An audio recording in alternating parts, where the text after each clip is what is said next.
Good evening. The town of Port Lincoln is on high alert as another Eyre Peninsula bushfire burns out of control. The blaze is raging at Kumunga, where a number of properties have come under threat. Edward Godfrey joins us now live from Port Lincoln. And Eddie, what's the latest? Kate, the fire is literally on the edge of town. A short time ago, the CFS told us it's just 6 kilometres to the west of us. Now, conditions are causing headaches for firefighters with strong winds and smoke blanketing parts of the town. So far, more than 1,000 hectares have burned, and the fate of properties depends very much on the ever-changing weather. Raging out of control, flames tear through the landscape, fanned by strong and gusty winds. The fire front is up to 17 kilometres long, burning in scrubland 7 kilometres out of Port Lincoln.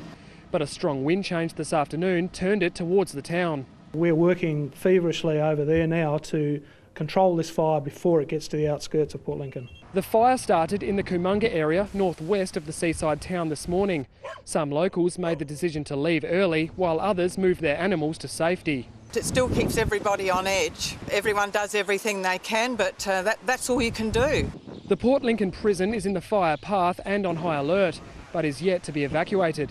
5 bombers have launched an air attack as smoke and ash blankets the town. People will be seeing smoke in the air. It could get quite dark because of the smoke obscuring the sun. It's an all too familiar sight for Port Lincoln. Just 9 days ago, a fire at nearby Tulka left a trail of destruction. Like on that occasion, lightning is the likely cause of this latest inferno, but so far the CFS have been too busy to investigate. As tonight's fire continues to burn out of control, everyone in Lincoln is praying the fire is quickly contained.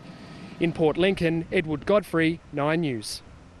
And while conditions haven't been as severe here, a high number of fires have broken out in the Adelaide Hills. Brenton Raglas is at Mount Lofty. Brenton, what can you tell us? Yes, Kate, you're right. The main focus of the firefighting efforts has been on Port Lincoln, but there's been an added danger this afternoon with hundreds of dry lightning strikes causing dozens of fires across the southern parts of the state. And apart from that, other smaller fires caused some concern, including a burn-off which began in Aldgate yesterday before the fire bans were issued. Now, the ban began at midnight, but the landowner was issued a permit to keep burning. But concerned CFS crews were quick to extinguish the fire once they learned of the burn-off. And as you'd expect, the CFS and the local bear were alarmed the burn-off had been allowed to continue. I don't think it was a terribly wise permit to issue. When you've got a hot day like that coming up, you should perhaps think about the appropriateness of starting a fire the day before, particularly when you think it might not be put out in time.